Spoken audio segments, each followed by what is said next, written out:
नमस्कार, reporters live में आप सभी का स्वागत है। मैं आपके साथ मधु। इस बुलेटिन में हम चर्चा करेंगे उन सारी खबरों की जो पूरे दिन सुर्खियों में रहने वाली हैं। चलिए सबसे पहले रुक करते दुर्ग का, जहां से हमारे संवाददाता सुबोध तिवारी हमारे साथ जुड़ चुके हैं। जी सुबोध जी, बात करें, कल मतगणना हुई और एनडीए की सरकार फिर से बनने जा रही है। हालांकि बीजेपी को पूर्ण बहुमत नहीं मिला है। बात करें दुर्ग की तो विजय बघेल जो वहां से प्रत्याशी है, उन्होंने प्रचंड बहुमत से जीत हासिल की। इसको लेकर क्या कुछ पूरी जानकारी?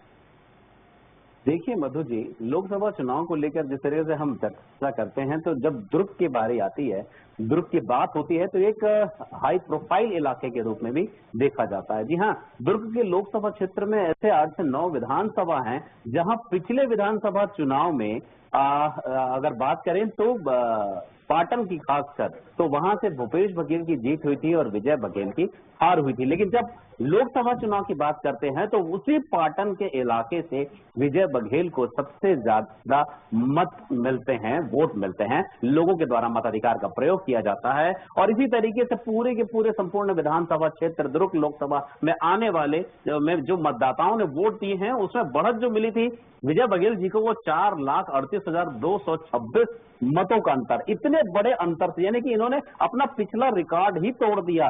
3-3.5 लाख के अंतर से इन्होंने पिछले बार लोकसभा चुनाव जीता था। अब इस बार 4,38,000 से भी ज्यादा मतों के अंतर से इस बार का 2024 का लोकसभा चुनाव जीतकर एक नई इबारत लिखने की तैयारी में है। मैं जहां खड़ा हूं, यह विजय बघेल जी का ही वह निवास है, सांसद निवास है, जहां पर काफी संख्या में सुबह से ही लोगों के आने जाने का सिलसिला शुरू हो चुका है। महिलाएं आ रही हैं, अलग अलग क्षेत्रों से जो ग्रामीण क्षेत्र के कार्यकर्ता हैं वो आ रहे हैं। एक बड़ी बात है कि विजय बघेल विधानसभा चुनाव हारने के बाद भी लोकसभा चुनाव की तैयारी में जिस कदर लगे हुए थे, उसमें ग्रामीण क्षेत्र के जो कार्यकर्ता हैं उनसे इनका रूबरू होना, यानी कि 1 to 1 होना बड़ा कामयाब तरीका साबित रहा। इसके पीछे यही कारण है इनकी जीत का कि यह हर कार्यकर्ता से मिले, उनसे बात की, आम जनता के साथ जहां मौका मिला उनसे चर्चा की और अपने जीत और भारतीय जनता पार्टी के सिद्धांतों और घोषणाओं के बारे में, वादों के बारे में चर्चा की। एक बड़ी बात है।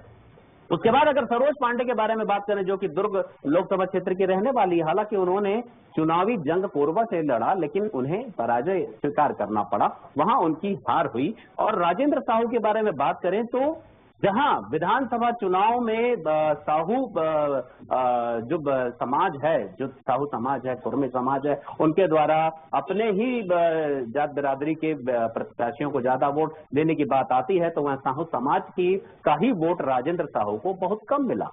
अब बड़ी बात है, ये जो समीकरण है ये तो हमेशा लगते रहेंगे, मगर अब जब बात आती है विकास की, बात आती है डेवलपमेंट को लेकर किए जाने वाले कार्यों की, और ऐसे प्रस्ताव जो संविधान में बेहद जरूरी हैं उन्हें बदलना हो या नवीनीकरण या नया रूप देना हो, तो ऐसे में क्या बीजेपी ऐसा अपने उद्देश्य में सफल हो पाएगी? ये देखने वाली बात होगी। मधु जी।